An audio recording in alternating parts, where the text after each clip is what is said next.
الحمد لله نحمده ونستعينه ونستغفره ونؤمن به ونتوكل عليه ونعوذ بالله من شرور أنفسنا ومن سيئات أعمالنا من يهده الله فلا مضل له ومن يضلله فلا هادي له وأشهد أن لا إله إلا الله وحده لا شريك له وأشهد أن محمدًا عبده ورسوله أما بعد قال الله تبارك وتعالى في كلام المجيد والفرقان الحميد أعوذ بالله من الشيطان الرجيم بسم الله الرحمن الرحيم يا أيها الذين آمنوا كتب عليكم الصيام كما كتب على الذين من قبلكم لعلكم تتقون وقال النبي صلى الله عليه وسلم الصوم جنة من النار۔ بھائیو، دوستو، بزرگوں، اللہ تبارک و تعالیٰ کا شکر اور احسان ہے کہ اللہ تبارک و تعالیٰ کی بے انتہا نعمتیں ہمارے اوپر موجود ہیں۔ یہ مہینہ جو مہینہ چل رہا ہے شعبان کا مہینہ ہے، جس مہینے کو اللہ کے رسول نے اپنا مہینہ قرار دیا ہے۔ فرمایا اللہ کے رسول صلی اللہ علیہ وسلم نے شعبان شہری و رمضان شہر اللہ، کہ شعبان یہ میرا مہینہ ہے اور رمضان یہ اللہ کا مہینہ ہے۔ اللہ کے رسول صلی اللہ علیہ وسلم دعائیں کیا کرتے تھے، اے اللہ ہمیں رجب اور شعبان میں برکت عطا فرمائے اور ہمیں رمضان تک پہنچائیے۔ قرآن کریم میں اللہ تبارک و تعالیٰ نے، کیونکہ رمضان کا مہینہ قریب ہی ہے، 8-9 دن باقی ہیں، بس شعبان کا مہینہ چل رہا ہے، آج غالباً 21 تاریخ ہے شعبان کی، 8-9 دن باقی ہیں، اس کے بعد رمضان کا مہینہ شروعات ہو جائے گا۔ اللہ تبارک و تعالیٰ نے قرآن کریم کے دوسرے پارے میں ارشاد فرمایا ہے، یا ایھا الذین آمنوا کتب علیکم الصیام کما کتب علی الذین من قبلکم لعلکم تتقون۔ پورے قرآن کریم میں اللہ تبارک و تعالیٰ نے کہیں پر تمام لوگوں کو مخاطب کیا ہے، یا ایھا الناس، اے لوگو، اے دنیا میں رہنے والے، چاہے مشرک ہو، چاہے کافر ہو، کسی بھی مذہب کے رہنے والے ہوں، چاہے مسلمان ہو، سب کو مخاطب کر کے فرمایا یا ایھا الناس، اے لوگو۔ لیکن اس آیت کے اندر اللہ تبارک و تعالیٰ نے اور دیگر آیات میں صرف مسلمانوں کو، ایمان والوں کو مخاطب کر کر فرمایا ہے، اے ایمان والو، یا ایھا الذین آمنوا، اے ایمان والو، کتب علیکم الصیام، تم پر روزے فرض کیے گئے ہیں، کما کتب علی الذین من قبلکم، جیسا کہ تم سے پہلے امتوں پر روزے فرض کیے گئے تھے۔ کیوں؟ لعلکم تتقون، تاکہ تم پرہیزگار بندے بن جاؤ، تاکہ تم نیک بندے بن جاؤ، اللہ کے ماننے والے، مطیع اور فرما بردار بندے بن جاؤ۔ اس آیت کے اندر اللہ تبارک و تعالیٰ نے 3 باتیں فرمائی ہیں۔ پہلی بات تو یہ ہے کہ اس آیت کے اندر اللہ تبارک و تعالیٰ نے روزے کی فرضیت کا حکم نازل کیا۔ جناب رسول اللہ صلی اللہ علیہ وسلم جب مکہ سے، اس آیت کے اندر اللہ تبارک و تعالیٰ نے یہ بیان کیا ہے کہ مسلمانوں، اے امت محمدیہ کے لوگوں، یہ مت سمجھنا کہ روزہ کا حکم تمہارے ہی لیے دیا گیا ہے، 1 مہینہ تم بھوکے رہو، یہ تمہارے ہی لیے دیا گیا ہے۔ نہیں، حضرت آدم علیہ السلام دنیا میں سب سے پہلے آنے والے انسان ہیں۔ حضرت آدم سے لے کر جناب رسول اللہ تک جتنی بھی امتیں آئی، جتنے بھی لوگ آئے، تمام کی تمام امتوں پر روزے فرض تھے، لیکن اس کے طریقے الگ الگ تھے۔ جس طرح کے نمازوں کی فرضیت نہیں تھی، بلکہ نماز پہلے سے ہی حضرت آدم کے دور سے فرض تھی، لیکن کسی امت پر 2 نمازیں فرض ہے، کسی پر 3 تھی، کسی پر 4 تھی۔ اللہ تبارک و تعالیٰ نے اس امت پر 5 نمازوں کو فرض فرمایا۔ روزہ کا حکم بھی اسی طرح تھا، کسی امت میں 1 روزہ رکھتے تھے، کسی میں 2، الگ الگ طریقے سے، مختلف طریقے سے رکھا کرتے تھے، لیکن اس امت کے لیے اللہ تبارک و تعالیٰ نے یہ حکم دیا ہے کہ تم پر 1 مہینے کے روزے فرض، رمضان کے مہینے کے روزے فرض ہیں۔ اللہ کے رسول صلی اللہ علیہ وسلم جب مکہ سے ہجرت کر کر مدینہ گئے، اللہ کے رسول مدینے میں آتے ہیں، آپ مدینے میں آ کر ہر مہینے کے 3 روزہ رکھا کرتے تھے، اور یوم عاشورہ یعنی 10ویں محرم کو بھی آپ روزہ رکھا کرتے تھے۔ لیکن جب اللہ تبارک و تعالیٰ نے حکم نازل فرما دیا، یا ایھا الذین آمنوا کتب علیکم الصیام کما کتب علی الذین من قبلکم لعلکم تتقون، اے ایمان والو تم پر روزے فرض کر دیے گئے۔ تو میرے بھائیوں پھر عاشورہ کا دن کی فرضیت کا حکم ساقط ہو گیا۔ اب تمام کے تمام جتنے بھی روزے تھے وہ نفل ہو گئے، اب رمضان کے مہینے کے روزے یہ فرض ہو گئے۔ پورے سال میں جتنے بھی روزے رکھے جاتے ہیں، چاہے وہ 15ویں شعبان کا ہو، چاہے وہ عاشورہ کا دن کا روزہ ہو، چاہے مہینے میں 3 روزے رکھے جاتے ہوں، جتنے بھی روزے ہیں تمام کے تمام روزے نفل ہیں سوائے رمضان کے روزے کے۔ رمضان کے 1 مہینے کے روزے اللہ نے فرض کیے ہیں۔ یہ اللہ کا شکر ہے، احسان ہے ہماروں پر، اللہ نے احسان فرمایا ہے، شکر فرمایا، ہمیں اللہ کا شکر ادا کرنا چاہیے۔ کہیں ایسا تو نہیں کہ 12 مہینوں میں سے 11 مہینے کے اندر روزہ کا حکم دیا، نہیں، بلکہ 12 مہینے میں سے 11 مہینے میں کھاؤ پیو کماؤ، یہ مہینہ ہے اللہ کی عبادت اور اللہ کی اطاعت اور فرما برداری کا۔ لیکن نہیں، آج کے مسلمان تو بھول چکے ہیں۔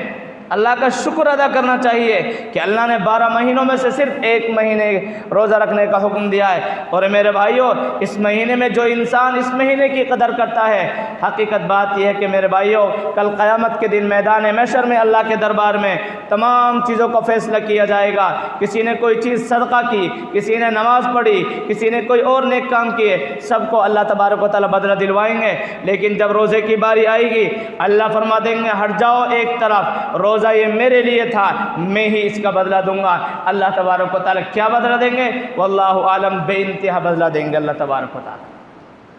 اس لیے میرے نوجوان دوستوں اور میرے بھائیوں، اپنے گھروں میں اور خود بھی اپنے آپ کو اور اپنے محلے اور بستیوں میں تمام لوگوں کو یہ تلقین کرو کہ روزہ کا اہتمام کریں۔ آپ کو معلوم ہے کہ حالات نے گھیر رکھا ہے مسلمانوں کو، حالات نے مسلمانوں کو گھیر رکھا ہے۔ تقریباً 2-2.5 سال سے حالات کے شکار مسلمان ہو چکے ہیں، لیکن نہیں، ہمیں حالات سے نہیں گھبرانا ہے۔ جو قوم حالات سے گھبرا جاتی ہے وہ قوم کبھی کامیاب نہیں ہو سکتی ہے۔ حالات سے نہیں گھبرانا ہے، چاہے اس سے بھی بدتر حالات آ جائیں، ہمیں نہیں گھبرانا ہے۔ ہمیں اپنے ایمان پر استقامت کے ساتھ مضبوطی سے جمنا ہے۔ کیوں؟ قرآن اعلان کرتا ہے یا ایھا الذین آمنوا ان تنصروا اللہ ینصرکم ویثبت اقدامکم، اے ایمان والو ولا تحزنوا وانتم الاعلون، غم مت کرو، ڈرو مت، تم سر بلند رہو گے، لیکن شرط یہ ہے کہ تمہیں اپنے آپ کو مسلمان اور مومن بنانا پڑے گا، کامل مسلمان بنانا پڑے گا، اللہ اور اس کے رسول کی اطاعت اور فرما برداری کرنی پڑے گی۔ یہ حکم ہے۔ اور فرمایا اے ایمان والو تم اللہ کے دین کی مدد کرو، دین پر مکمل چلنے والے بن جاؤ، اللہ تبارک و تعالیٰ تمہاری مدد کرے گا اور تمہارے پیروں کو مضبوط کر دے گا۔ اللہ نے یہ کر کر دکھایا۔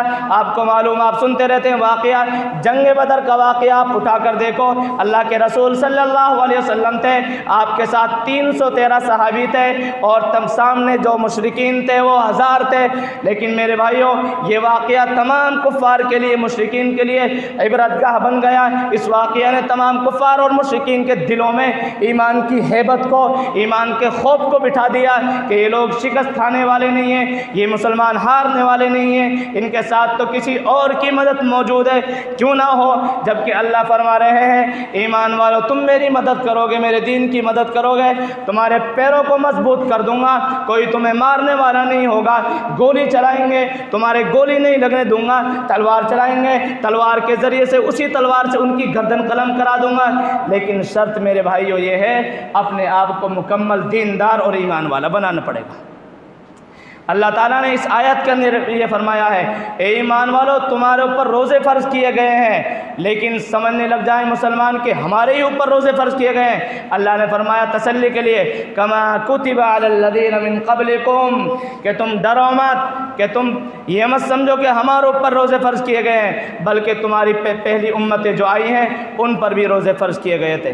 لیکن کیوں روزے فرض کیے گئے ہیں؟ اس لیے فرض کیے گئے ہیں لعلکم تتقون، تاکہ تم پرہیزگار بندے بن جاؤ۔ اس لیے کہ روزہ رکھنے سے انسان گناہوں سے بچتا ہے، روزہ رکھنے سے انسان گناہوں سے بچتا ہے۔ جب انسان گناہوں سے بچتا ہے تو انسان خود بخود فرما بردار اور مطیع اور متقی اور پرہیزگار بن جاتا ہے۔ اللہ کے رسول مکہ سے مدینہ ہجرت کر آئے تو آپ مہینے میں 3 دن روزہ رکھا کرتے تھے اور عاشورہ کے دن کا روزہ رکھا کرتے تھے۔ جب روزوں کا حکم فرض ہو گیا تو اللہ کے رسول نے ان کو چھوڑ دیا، اب رمضان کے روزے رکھنے لگے، باقی جو اور روزے تھے وہ نفلی ہو گئے۔ اس کے بعد ایک چیز ہو گئی، دوسری چیز یہ ہو گئی جب اللہ تبارک و تعالیٰ نے روزوں کا فرضیت کا حکم نازل فرمایا تو یہ نہیں تھا کہ تمام لوگوں پر روزہ رکھنا فرض ہے، بلکہ یہ اللہ تبارک و تعالیٰ نے اختیار دیا تھا کہ جو انسان چاہے روزہ رکھ لے اور جو روزہ نہ رکھتا ہو وہ کسی مسکین کو صدقہ فطر کے مقدار کے مطابق فدیہ ادا کر دے۔ اختیار تھا، جو چاہے رکھے جو چاہے نہ رکھے، لیکن روزہ رکھنا بہتر اور افضل بات تھی۔ 2 چیز ہو گئی، ایک تو روزے کی فرضیت کا حکم نازل کیا اور اس کے بعد اختیار دے دیا جو چاہے روزہ رکھے جو چاہے روزہ نہ رکھے۔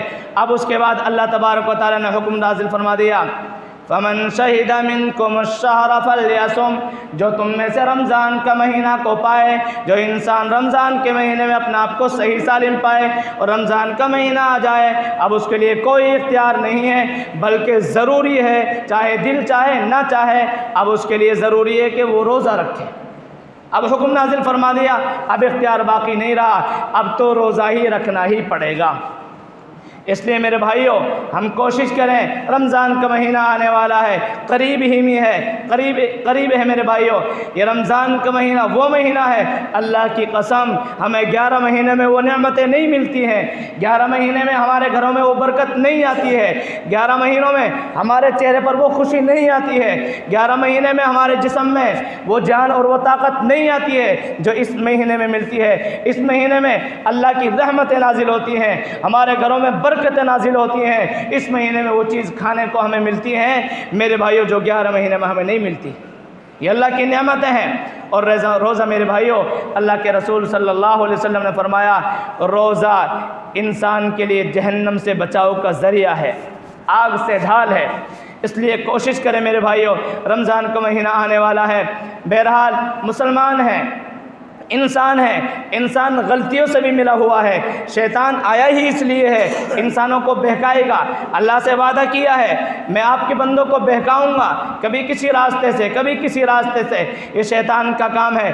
لیکن میرے بھائیوں گناہ ہو جانا کوئی زیادہ بڑی بات نہیں ہے، گناہ ہو گیا انسان ہے کوئی بات نہیں، لیکن اللہ تبارک و تعالی حکم فرما رہے ہیں قُلْ يَا عِبَادِيَ الَّذِينَ أَسْرَفُوا عَلَىٰ أَنفُسِهِمْ لَا تَقْنَطُوا مِن رَحْمَةِ اللَّهِ، اے میرے بندو اگر تم سے گناہ ہو گئے ہیں، اگر تم سے کوئی غلطی ہو گئی ہے، میری رحمت سے نا امید مت ہو، میں زیادہ سخت دل نہیں ہوں۔ اللہ فرما رہے ہیں میں تو بڑا غفور الرحیم ہوں، ایک مرتبہ مجھ سے معافی مانگو گے، رات میں آ کر تنہائی میں آ کر آنکھوں سے آنسو ٹپکاؤ گے، دل سے یہ عہد کرو گے اللہ ہم گناہ نہیں کریں گے، میرا رب ہمیں معاف فرما دیجئے، اللہ فرماتے ہیں میں تمام گناہوں کو معاف فرما دوں گا۔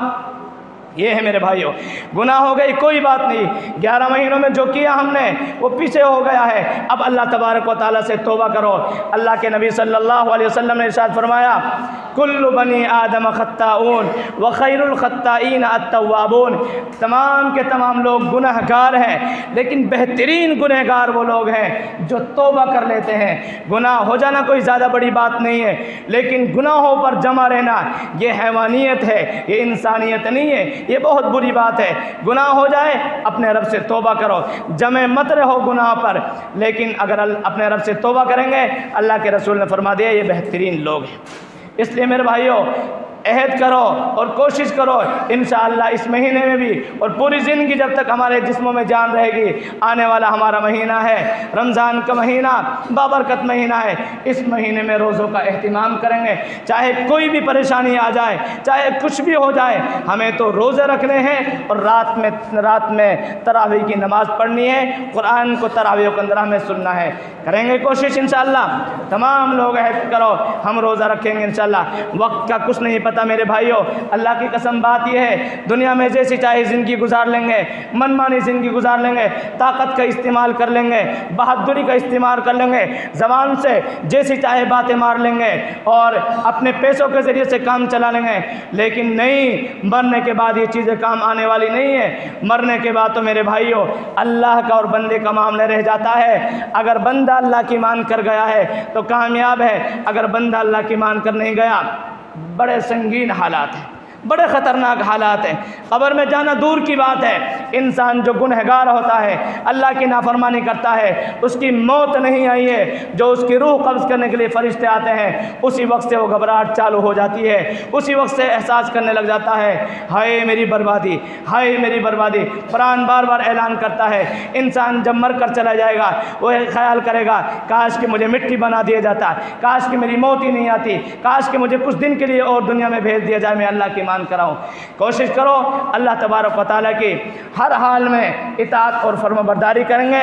رمضان کے مہینے آ رہے ہیں، ایک روزہ بھی نہیں چھوڑیں گے، پورے مہینے میں رمضان کے روزے رکھیں گے اور تراویح کا اہتمام کریں گے، اور اسی طرح پوری زندگی جب تک ہمارے جسموں میں جان رہے گی کبھی نماز نہیں چھوڑیں گے۔ اللہ مجھے بھی اور آپ سب کو عمل کی توفیق نصیب فرمائے۔ وآخر دعوانا ان الحمد للہ رب العالمین۔